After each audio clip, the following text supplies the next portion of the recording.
আমার জীবনেও যাওয়ার অন্য কোনো জায়গা নেই।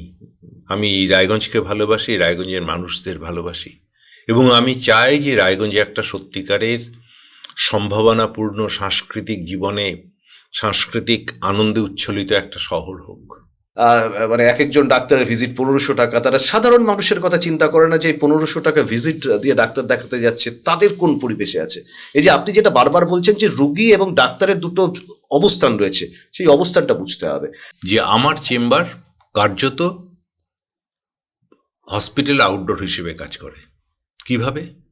যখন কোনো সেরকম সিরিয়াস রুগী আসে, সেইখানেই স্যালাইন চালানো, ইমার্জেন্সি স্যালাইন বা অন্য কোনো ওষুধ চালানো, ইঞ্জেকশন দেওয়া, সেগুলো করে তাকে খানিকটা সুস্থ করে বাড়ি পাঠাই, বলি যে আবার পরে এসে দেখিয়ে যাবেন। This channel does not promote any violent or harmful or illegal activities. All content provided by this channel is meant for an educational purpose only.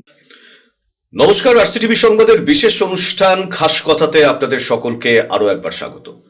আপনারা সকলে জানেন যে বিশেষ করে এই অনুষ্ঠানে আমরা সমাজের এমন এক একজন মানুষের সাথে ব্যক্তিগত আলাপচারিতায় মিলে যাই, যে মানুষের সামাজিকভাবে একটা অবদান রয়েছে বা তার সম্পর্কে অনেক তথ্য আপনাদের জানবার আগ্রহ রয়েছে কিন্তু জেনে উঠতে পারেননি।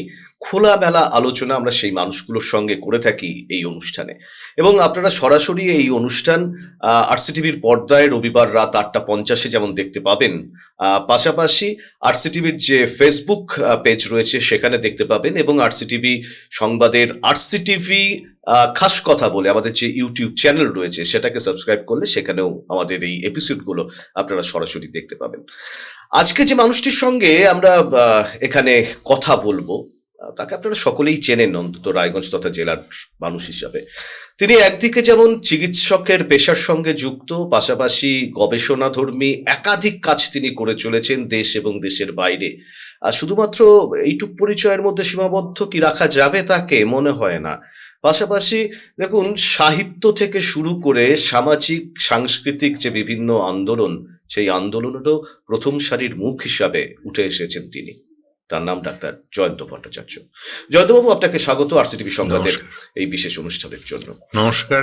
এবং প্রথমেই আপনার কাছে যেটা জানতে চাইব, আপনি একাধিক কাজ করছেন, লিখছেন, গবেষণা করছেন, চিকিৎসকের কাজ করছেন, সামাজিক আন্দোলন করছেন।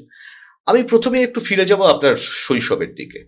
এই বয়সে এসে দাঁড়িয়ে যদি একটু শৈশবের দিকে ফিরে যেতে চাই, আর সেই কথা একটু জানবার চেষ্টা করবো আপনার কাছ থেকে। কোথায় পড়েছেন, কিভাবে বেড়ে উঠেছেন, কোথায় ছিলেন আপনি শৈশব অবস্থায়? আমি রায়গঞ্জের সন্তান।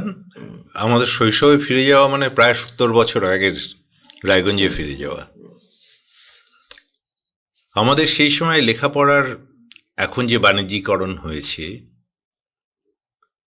যেভাবে ইঁদুর দৌড়ের মধ্য দিয়ে যাচ্ছে আমাদের বাচ্চা কাচ্চা ক্ষুদে প্রজন্মরা, সেই সময়টা সেরকম ছিল না। ফলে ক্লাস 4 পর্যন্ত আমি কোনো স্কুলেই যাইনি। স্কুলেই যাননি ক্লাস 4 অব্দি? আচ্ছা। যা পড়া নিজের পড়া। বাড়িতে বাবা এবং মা এই দুজনই আমার শিক্ষক ছিলেন।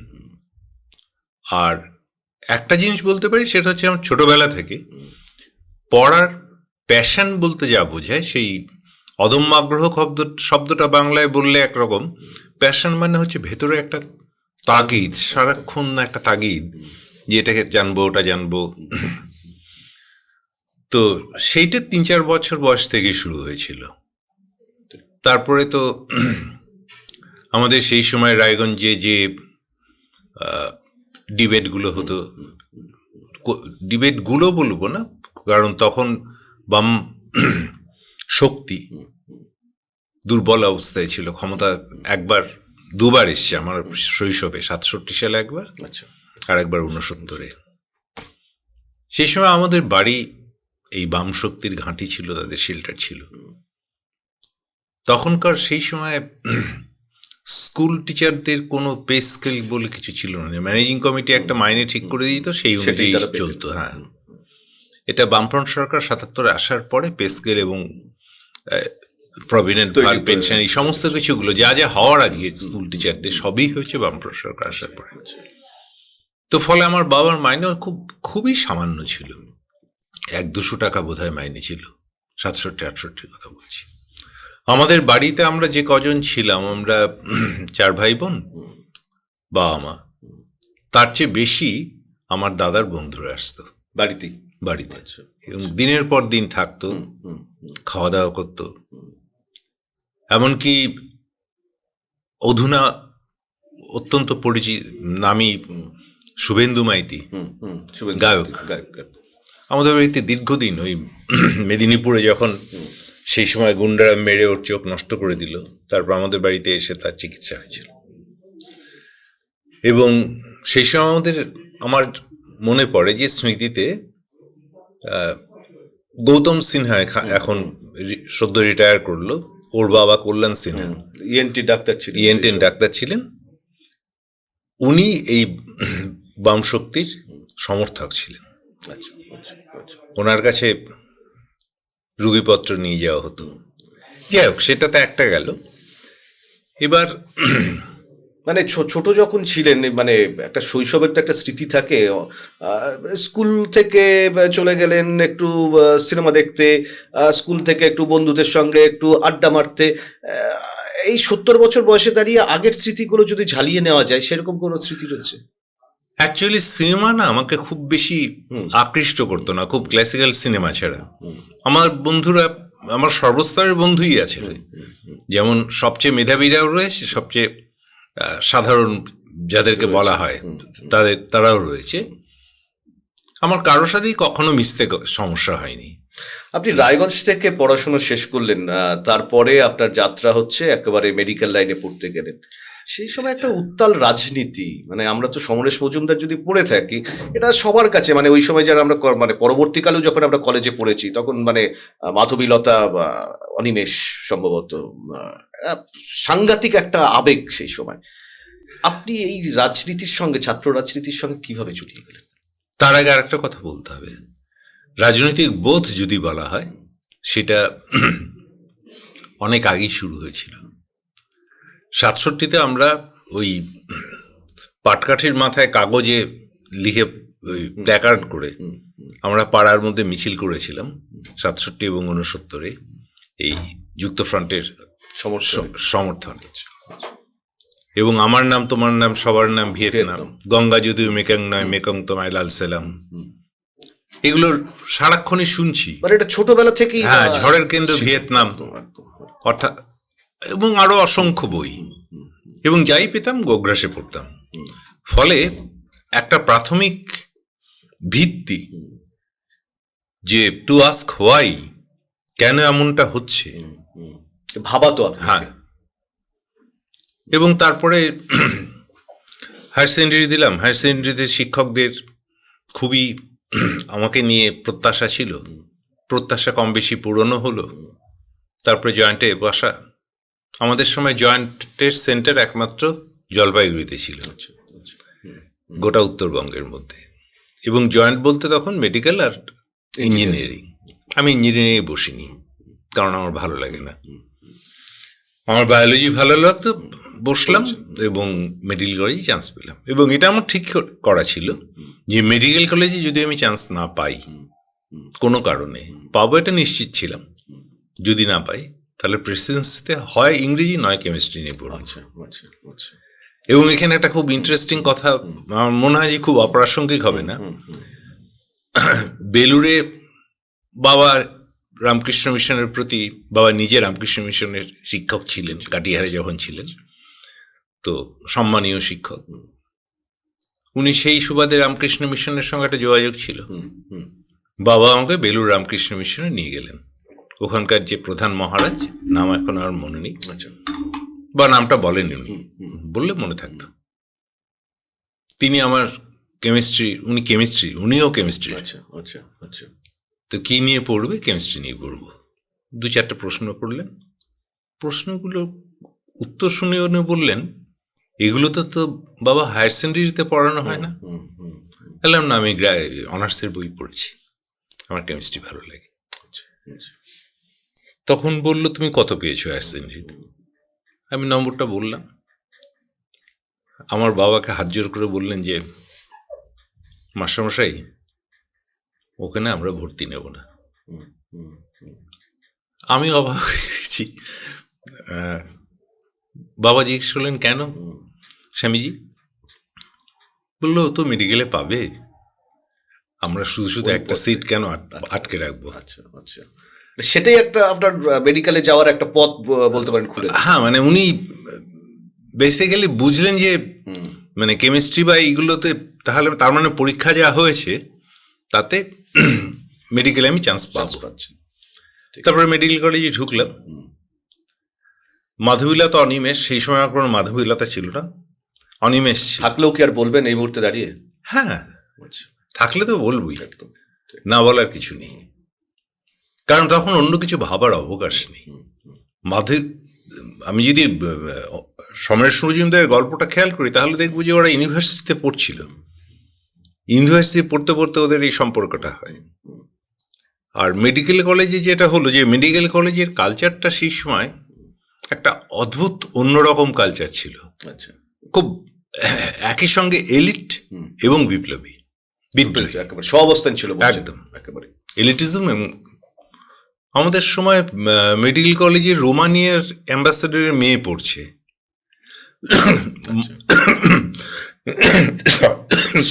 সরি, নেপালের রাজ পরিবারের 2 ছেলে পড়তে এসছে, মরিশাস থেকে এসছে। আচ্ছা, ভাবা যায় যে সেই সময় মেডিকেল কলেজ মানে একদম মধ্য গগনে। এবং তার বাইরেও আফ্রিকার নাইজেরিয়া থেকে একজন ছিল। এইরকম একটা মানে পরিবেশের মধ্যে চীনা মেয়ে ছিল।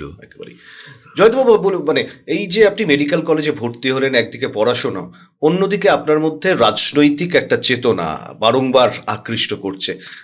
সেই সময় তো শোনা যায় যে একটা পুলিশি নির্যাতন প্রচন্ড পরিমাণে ছিল, সেই রকম কোনো পরিস্থিতি? সেটা আরেকটু পরে, মানে পুলিশি নির্যাতন একটা ফেজে আন্দোলনের পরে হয়। আচ্ছা আচ্ছা, একটা সময় অবধি ওরা হস্তক্ষেপ করে না, শুধু নজর রেখে চলে, সার্ভেইলেন্স, মিশেল ফুকোর ভাষায় যে নজরদারি করে চলে ক্রমাগত যে একটা মানুষ কি করছে। তো সেই সময় তৈরি হলো 77 সালে medical college Democratic students association. সেই সময় সবকটা কলেজই ডিএসএ এই নামে বিভিন্ন সংগঠন, মানে এই সোকল্ড নকশালপন্থী, তার মধ্যে হেটেরোজিনিয়াস বিভিন্ন গ্রুপ, তখন তো ভেঙে ভেঙে গেছে 77 বিভিন্ন স্প্লিন্টার গ্রুপগুলো, এক একজন এক একটা মত। কিন্তু ওই ডিএসএ তে গিয়ে সবাই একমত যে এই ছাত্রদের প্ল্যাটফর্মটাকে রাজনীতির বাইরে রাখতে হবে, তারা কেবলমাত্র প্রাতিষ্ঠানিক যে দুর্নীতিগুলো রয়েছে তার বিরুদ্ধে লড়াই করবে এবং ছাত্রদের স্বার্থে লড়াই করবে। 1, 2 হচ্ছে যে ডাক্তার এবং রোগীর সম্পর্ক যেখানে রয়েছে, ডাক্তার যদি সুযোগ পায় তাহলে রোগীকেও সুযোগ পেতে হবে, রোগীর ডায়েটের জন্য বরাদ্দ বাড়াতে হবে, সমস্ত ওষুধ বিনা পয়সায় দিতে হবে, রোগীদের জন্য লাইব্রেরি চালু করতে হবে। সেই লাইব্রেরি আমরা চালু করেছিলাম গাইনি বিল্ডিং এ, এখনো লাইব্রেরিটা রয়েছে কিন্তু সেখানে ঝুল পড়ে আছে। এইগুলো আমাদের দাবি ছিল। ফলে এটা নয় যে আমরা আমাদের মাইনে বাড়ানোর জন্য, এবং অ্যাকচুয়ালি আমাদের মাইনে বাড়ানোর জন্য একটা কথাও আমরা বলিনি, আমরা বলেছিলাম সামগ্রিক পরিবেশটাকে উন্নত করতে হবে। এবার সরকার কি চায়? সরকার চায় যে যারা করছে তাদের যদি মাইনে বাড়িয়ে দেওয়া যায় তাহলে তো সে আর এই কথাগুলো বলবে না, নিজের ব্যক্তিগত স্বার্থটা পরিপূর্ণ হয়ে গেছে এবং সে তো তার দিক থেকে লাভবান হয়ে গেল, ফলে অন্য লাভগুলো সে কেন ভাববে?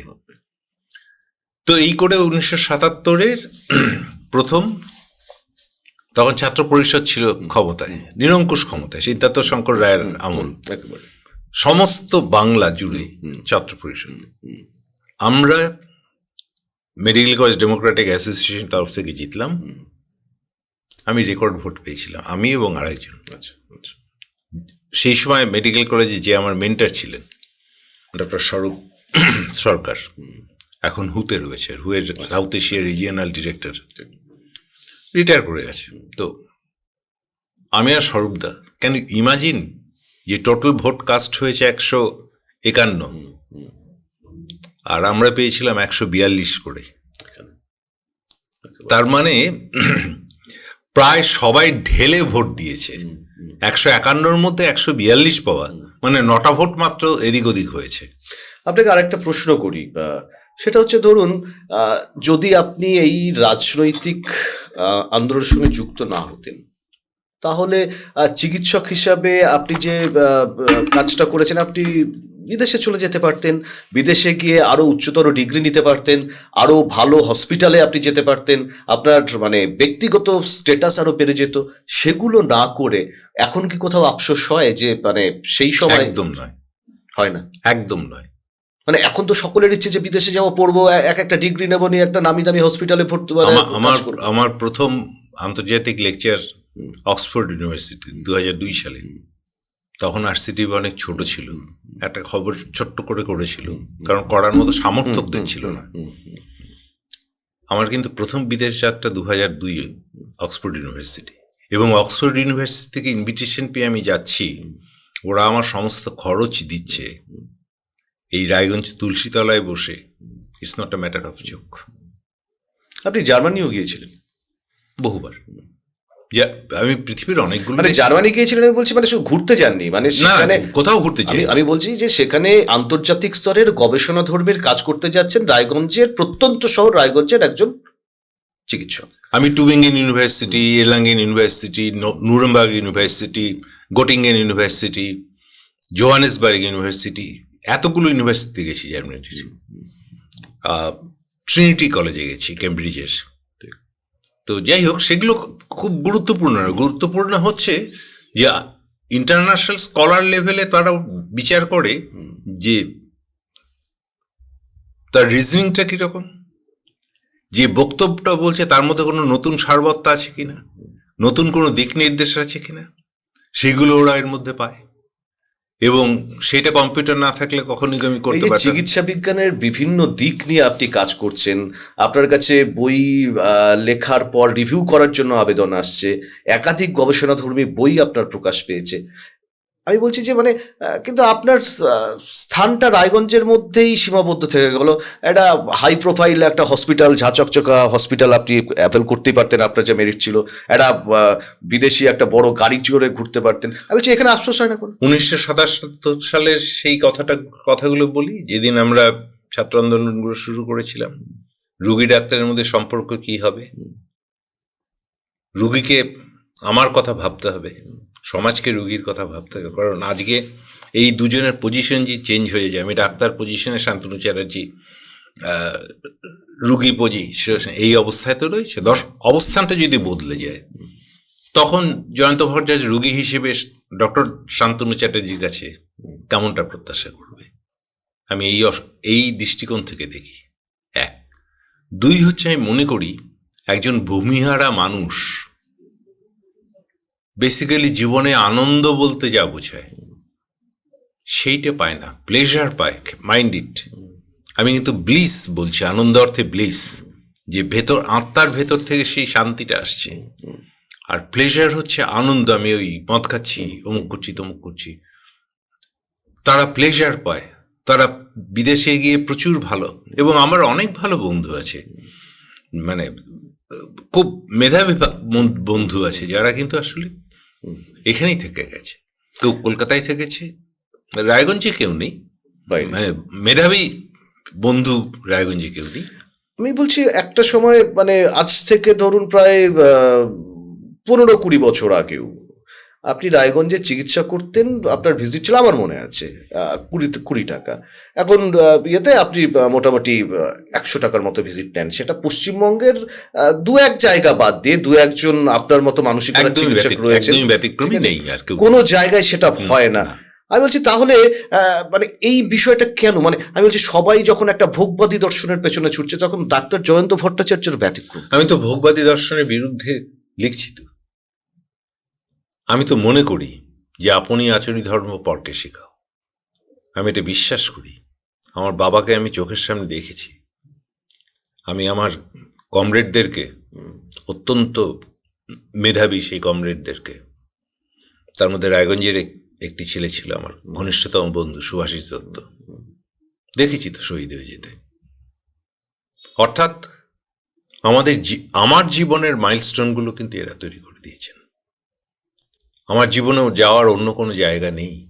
আমি এই রায়গঞ্জকে ভালোবাসি, রায়গঞ্জের মানুষদের ভালোবাসি, এবং আমি চাই যে রায়গঞ্জে একটা সত্যিকারের সম্ভাবনাপূর্ণ সাংস্কৃতিক জীবনে, সাংস্কৃতিক আনন্দে উচ্ছ্বলিত একটা শহর হোক, যে চিন্তা করতে পারবে যেখানকার ছেলেমেয়েরা নতুন যখন কিছু রুগী control আসে করবে। আপনার কাছে, মানে ধরুন আপনি যে রাজনৈতিক আন্দোলনটা করেছিলেন, যে বুঝতে পারছেন যে খুব অসহায় অবস্থায়, কোনো কিছু পাচ্ছেন, অনেক সময় আপনি বিনা পয়সায় তাদের দিয়ে দেন, মানে চিকিৎসা করেন, ওষুধ দিয়ে দেন, এবং 100 টাকা জয়ন্ত ভট্টাচার্য এখন এই মুহূর্তে ভিজিট, এটা এটা কি কিছু- আপনার, এটা এটা কিছু কিছু না। রাজনৈতিক আমি বলছি যে মানে এই যে বিভিন্ন জায়গায় তো দেখা যায়, বিভিন্ন জায়গায় খবর হয়, মানে এক একজন ডাক্তারের ভিজিট 1500 টাকা, তারা সাধারণ মানুষের কথা চিন্তা করে না যে এই 1500 টাকা ভিজিট দিয়ে ডাক্তার দেখাতে যাচ্ছে তাদের কোন পরিবেশে আছে। এই যে আপনি যেটা বারবার বলছেন যে রুগী এবং ডাক্তারের দুটো অবস্থান রয়েছে, সেই অবস্থানটা বুঝতে হবে। আমার শেষ, মানে বিরতিতে যাওয়ার আগে শেষ প্রশ্ন, এটা কি রাজনৈতিক চেতনার আধারে এটা রাজনৈতিক বলবো না, আমি বলবো যে এটা একটা বিশুদ্ধ মতাদর্শগত বা দার্শনিক অবস্থান। এবং সেই সঙ্গে বিরতিতে যাওয়ার আগে আমি এটাও যোগ করব যে আমার চেম্বার কার্যত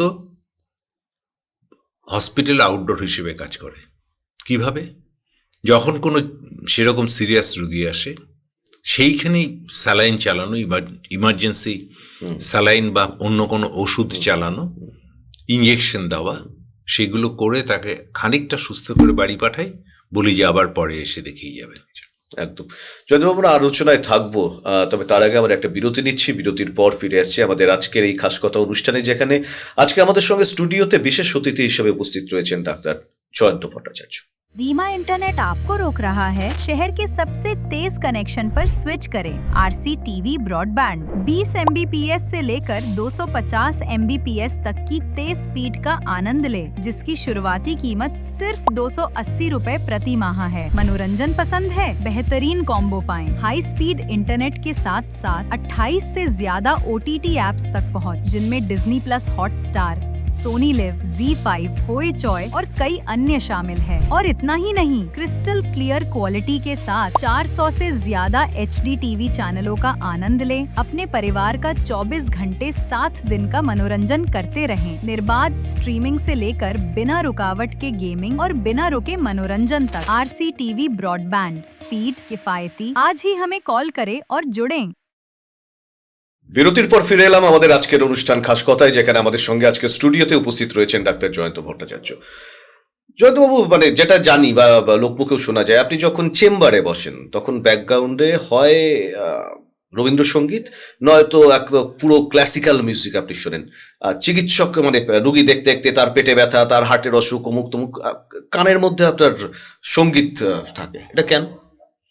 এটা শুধু আমারও নয়, মানে আমার জন্য শুধু আমি শুনি, আমি তো আমার জন্য তো শুনি বটেই, কিন্তু আরো গুরুত্বপূর্ণ হচ্ছে যে এটা একটা অভ্যেস, যে অভ্যেসটা ওখানে যারা আসে তাদেরও ধীরে ধীরে যদি তৈরি হয়, অর্থাৎ একটা বিকল্প সংস্কৃতি আবহাওয়া তৈরি করা। রুগী একটা প্যানিক নিয়ে ঢুকছে, গানটা কি তাদের কিছুটা মানে অন্য নিশ্চয়ই মিউজিক থেরাপিটা এখন খুব গুরুত্বপূর্ণ থেরাপি, একেবারে গুরুত্বপূর্ণ থেরাপি। ও প্রসঙ্গত আমার একটা জিনিস আজকে উল্লেখ করতে হবে, যে ঘটনাচক্রে আজকের দিনটা হচ্ছে 22শে জানুয়ারি।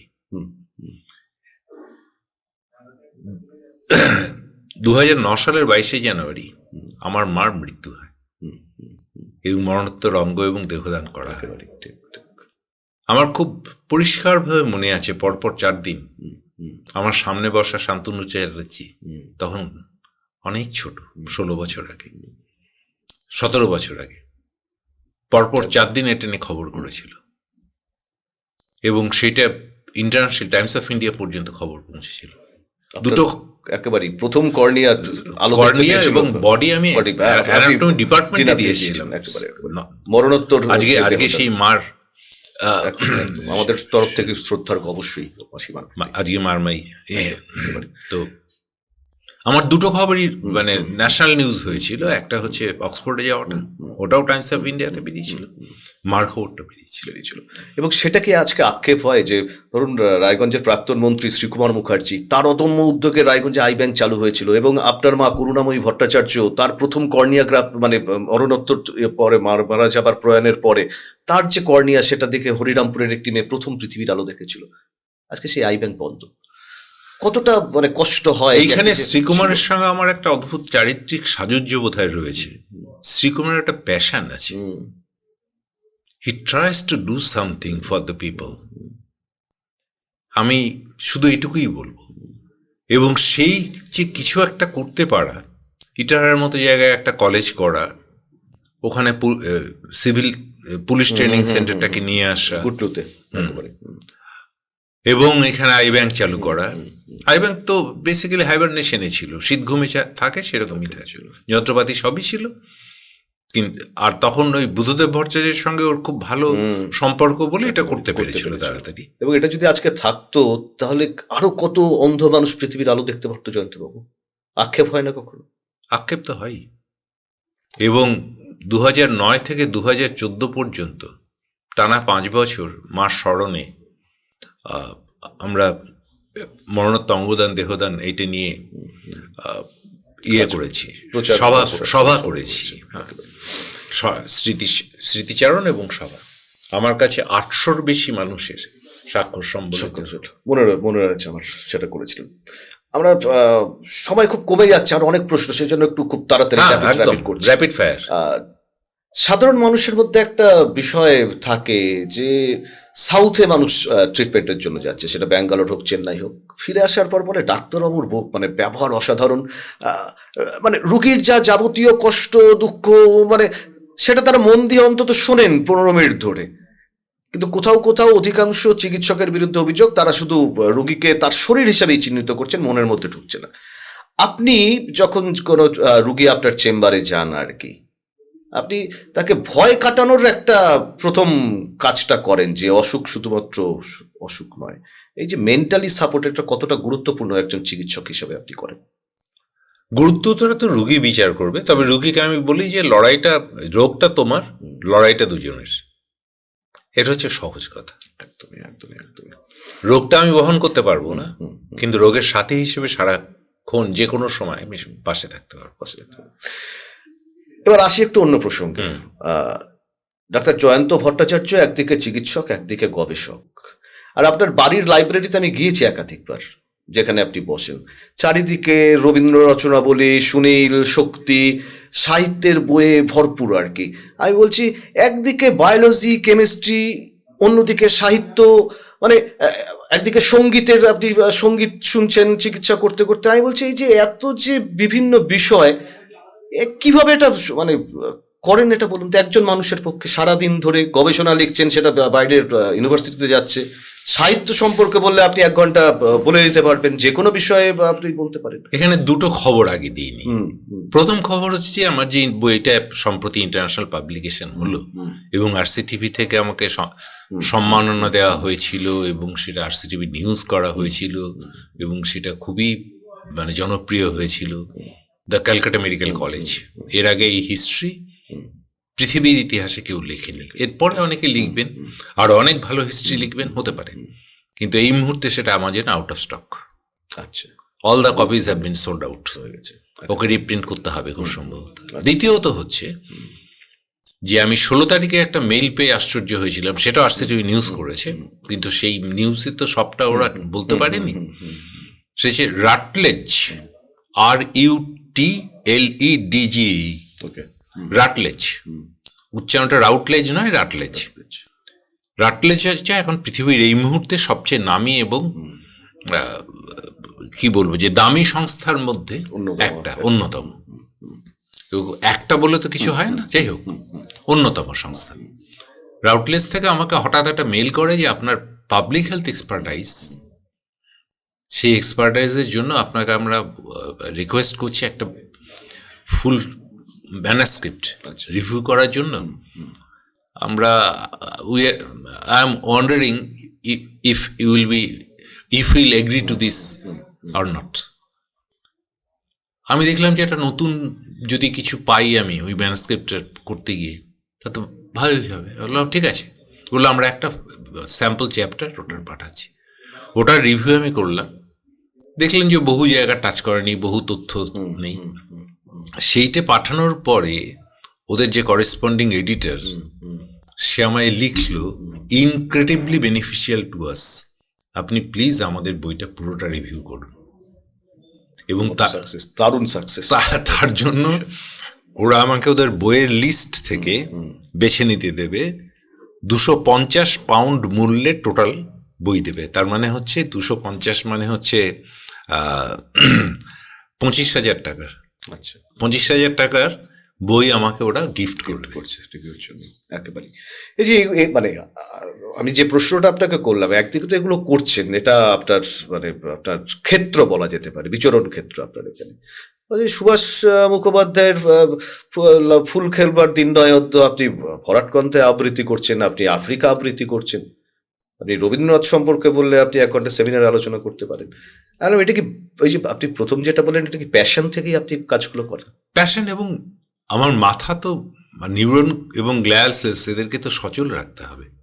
যদি সচল থাকে, যতদিন সচল থাকবে এটা করতে পারবো, যতদিন সৃষ্টিশীলতা থাকবে ততদিন এটা করতে পারবো, তারপরে পারবো না। সেই সৃষ্টিশীলতা থেকেই এই রায়গঞ্জে বসন্ত উৎসবের সূচনা করা। আমি আসবো বসন্ত উৎসব ডাক্তার জয়ন্ত ভট্টাচার্যের হাত ধরে রায়গঞ্জে বসন্ত উৎসবের সূচনা, এবং সেটা এখন একটা মানে আকর্ষণের কেন্দ্রবিন্দু তৈরি হয়ে গেছিল। প্রথম শান্তিনিকেতন রবীন্দ্রনাথের হাত ধরে হয়েছিল, আমাদের অতটা গুরুত্ব না থাকলেও উত্তরবঙ্গের মধ্যে প্রথম রায়গঞ্জ করোনেশন মাঠে শুরু হয়। এখন সেই ঐতিহ্য এগিয়ে চলেছে। অনেকেই জানে। আমি বসন্ত উৎসবটা আপনি কেন শুরু করেছিলেন খুব সংক্ষেপে একটু জানতে চাই। 2004 মার্চে আমি শান্তিনিকেতনে গিয়েছিলাম বসন্ত উৎসব দেখবো বলে। তখন আমি অনেক ম্যাচিওর, আমার অলরেডি তখন অক্সফোর্ড, জার্মানি, ইস্তানবুল এগুলো সব ঘোরা হয়ে গেছে, ইন্টারন্যাশনাল স্কলার লেভেলেও পরিচিতি হয়েছে। তো এই প্রসঙ্গে একটু বলে নিই যে ইস্তানবুলে যে আমার ইন্টারন্যাশনাল হিস্ট্রি মেডিকেল হিস্ট্রি কংগ্রেসে ডেকেছিল, ওরা আমাকে রেখেছিল সুইস হোটেল, আচ্ছা, একদম বসফরাসের ধারে। লাউঞ্জে বসলে পর বসফরাসের ঢেউ এসে ঝাপটা মারছে। আমি ওরকম 7 স্টার হোটেলে এর আগে কখনো থাকিনি। সেটা ওরা প্রোভাইড করেছিল আপনার জন্য, 5 দিনের জন্য প্রোভাইড করেছিল। এবং কেন? আমি প্রথম একটা অ্যাবস্ট্রাক্ট পাঠাই, অ্যাবস্ট্রাক্ট পাঠানোর পরে আমি চুপ করে গেছি, কারণ রেজিস্ট্রেশন ফি ওদের প্রচুর, অনেক টাকা ছিল। তারপরে ওদের যে অর্গানাইজার নীল শাড়ি, এক ভদ্রমহিলা ডাক্তার, উনি আমাকে লিখলেন যে আপনার এরকম একটা চমৎকার অ্যাবস্ট্রাক্ট, আপনি তো আর কিছু। তখন আমি খোলাখুলি বললাম যে আমার এত টাকা নেই, আমি যেতে পারবো না। বলে আপনি টাকা নিয়ে কেন চিন্তা করছেন, আমরা এগুলো প্রোভাইড করবো আপনাকে।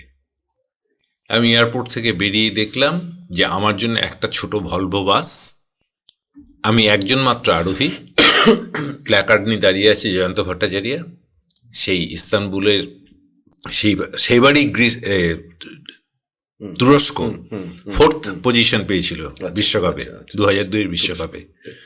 সেই মাঠটার পাশ দিয়ে আমাকে গাড়ি নিয়ে চললো, একজন মাত্র আরোহী, আমার জন্য একটা ছোট ভলভো পাঠিয়ে দিয়েছিল। এই যে এখানে ট্রাভেলার যেরকম ওরকম। যাই হোক, তাই এগুলো বিষয় নয়। বিষয়টা হচ্ছে যে ওই 2004 যখন আমি শান্তিনিকেতনে দেখলাম, দেখার পর আমার মনে হলো যে রায়গঞ্জে তো প্রতিভার অভাব নেই, এত ভালো গান গাইতে পারে ছেলেরা। কমলের কথা মনে হলো প্রথম, কমল নাগ, তোর কথা মনে হলো, আমি সত্যি বলছি। জিষ্ণুদার কথা মনে হলো যে এত ভালো গায়ক আছে, স্বপনদার কথা মনে হলো, নাচের মেয়েরা রয়েছে। তাহলে এটাকে যদি একটা মানে চেহারা দেওয়া যায়, একটা অর্গানাইজ চেহারা দেওয়া যায়, তার মধ্যে যদি একটা স্পিরিট সঞ্চার করা যায়, তাহলে আমরা কেন পারবো না? এটা আমার কাছে সবসময় তাড়া দেয় যে ও যদি পারে তাহলে আমি পারবো না কেন? আমার আটকাচ্ছেটা কোথায়? কিছু কিছু জিনিস আছে যেটা আমার পক্ষে সম্ভব না। যদি প্রযুক্তি নির্ভর হতে হয় তাহলে আমি সেটা করতে পারবো না, কিন্তু যেটা মেধা নির্ভর আমি সেটা অবশ্যই পারবো। যেটা সৃষ্টি নির্ভর সেটা আমি অবশ্যই পারবো, হয়তো অন্যদের চেয়ে ভালো পারবো। সেই থেকে শুরু হলো বসন্ত উৎসবের। যেটা এখনো চলছে। চলছে। এবং সেই বসন্ত উৎসব একটা সময় রায়গঞ্জে যে অনেক অসামাজিক কাজ হতো সেটাকে বন্ধ করে ভালোবাসার উৎসবে পরিণত হয়েছে রায়গঞ্জ বসন্ত উৎসব। মনে আছে একবার এসপি বলেছিল যে বসন্ত উৎসবের সবচেয়ে বড় মানে যেটা আমাদেরকে দিয়েছে যে আমাদেরকে আর ফোন পেতে হয় না, যে যে কোথাও কোথায় কোনো রকম খুন হচ্ছে, অসুবিধা হচ্ছে, একেবারে। Crime rate zero. যত সময় প্রায় শেষের দিকে, যদি আপনাকে বলা হয় যে আপনার জীবনে সবচাইতে আনন্দের মুহূর্ত এখনো পর্যন্ত কোনটা? এই প্রশ্নটা না যদি সরাসরি উত্তর হয় না তাও। হ্যাঁ, বেশ কতগুলো আনন্দের মুহূর্ত রয়েছে। যেমন অক্সফোর্ডে যাওয়াটা একটা প্রবল আনন্দের মুহূর্ত। বই প্রকাশ পেল দ্য ক্যালকাটা মেডিকেল কলেজ, প্রবল আনন্দের মুহূর্ত। এখানে যেদিন সম্মাননা দেওয়া হয়েছিল সেটা আমার কাছে সত্যিই খুব আনন্দের ছিল, যে এই সম্মাননাটা, তার আগে কেপিসি মেডিকেল কলেজ থেকে আমাকে যে সম্মাননা দেওয়া হয়েছিল কলকাতায় পাবলিক হেলথ অ্যান্ড প্রাইমারি কেয়ারের উপরে কাজ করার জন্য, ভীষণ আনন্দের মুহূর্ত। আর সবচেয়ে বেশি আনন্দের মুহূর্ত, মানে সবচেয়ে বেশি বলবো না, এই আনন্দ মুহূর্তগুলোর সঙ্গে জড়িয়ে আছে যে আমি পরিবারের সঙ্গে জড়িয়ে আছি। আমার পুত্র আইআইটিতে পিএইচডি করছে, সেটাও সেটা একটা আনন্দের, সেটাও খুব আনন্দের কথা। আমার কন্যা তার চাকরি বাকরি সহ নাচে জাতীয় ক্ষেত্রে তার যোগ্যতা অর্জন করছে, এবং সব মিলিয়ে ভালো আছি আমরা।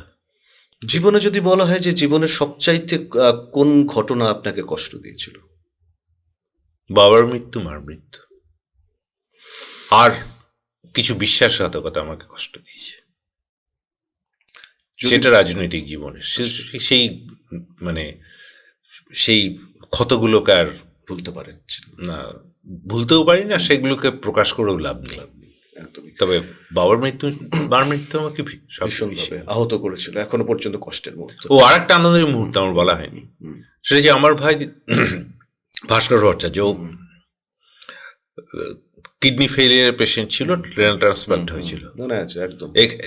সেই দিনটাও আশা করি মনে আছে, যে ওর ব্লাড প্রেশার এক সময় এখানে ওর পাগড়মো কমানোর জন্য যে ইঞ্জেকশন দেওয়া হয়েছিল তাতে 0 হয়ে গেছিল। টানা 24 ঘন্টা ওর সঙ্গে লড়াই করে সবাই আমাকে বলছে ওকে শিলিগুড়িতে বা অন্যত্র নিয়ে যেতে।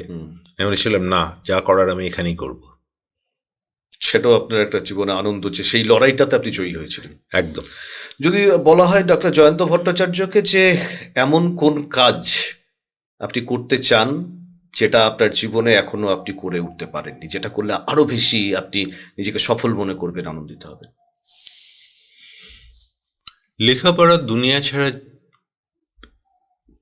যদি বলি তাহলে বলবো যে রায়গঞ্জের মানুষ যদি আর একটু বেঁধে বেঁধে থাকতো, এই ধর্মীয় এবং রাজনৈতিক দূরত্বগুলো যদি একটু কম থাকতো, আমাদের পুরনো রায়গঞ্জের মতো যে রাজনৈতিক বিতণ্ডা যতই থাকুক, পাত পেরে বসে অন্যের বাড়িতে গিয়ে খেয়ে আসা যায়, বন্ধু বলে বিজয়ের সময় কোলাকুলি করা যায়, এই পরিবেশটা যদি আবার তৈরি করা যায়, আমি জানি না, থিওরিটিক্যালি বলে যে এটা সম্ভব না, আবার থিওরিটিক্যালি এটা বলে যে অসম্ভব নয়। এটা যদি বাস্তবে হতো, যেখানে দীপক দেবার মতো মানুষ আছেন, দীপক চ্যাটার্জি, তাকে আমাদের বাড়িতে শেল্টারেই প্রথম দেখা, শান্তনু চ্যাটার্জির পারিবারিক সূত্রে জ্যাঠা এবং অত্যন্ত শ্রদ্ধেয় একজন ব্যক্তিত্ব। এই মানুষগুলো যে স্বপ্ন দেখেছিলেন, আমরা সম্মিলিতভাবে যে স্বপ্ন দেখেছিলাম, এই স্বপ্ন যদি ভগ্নাংশ রায়গঞ্জের মানুষ বেঁধে বেঁধে থাকতে পারত, ভারী আনন্দ পেতাম। অসংখ্য ধন্যবাদ জয়ন্তবাবু আমাদের সঙ্গে থাকবার জন্য। আমরা আজকের এই খাস কথায় আমাদের সঙ্গে বিশিষ্ট অতিথি হিসেবে উপস্থিত ছিলেন ডাক্তার জয়ন্ত ভট্টাচার্য। অনেকে যে কথা আলোচনা করলাম, অনেকেই অনেক কথা জানতেন, আবার অনেক অজানা কথা যেগুলো আপনারা জানতেন না। আশা করি এই আলাপচারিতার মধ্য দিয়ে অনেক না জানা কথা আমরা আপনাদের সামনে তুলে ধরতে পারলাম। আপনারা সকলে ভালো থাকুন, সুস্থ থাকুন, দেখতে থাকুন, আর সবাই ভালো থাকুন খাস কথা এবং আনন্দে থাকুন। জীবন থেকে আনন্দ বড় সরে গেছে।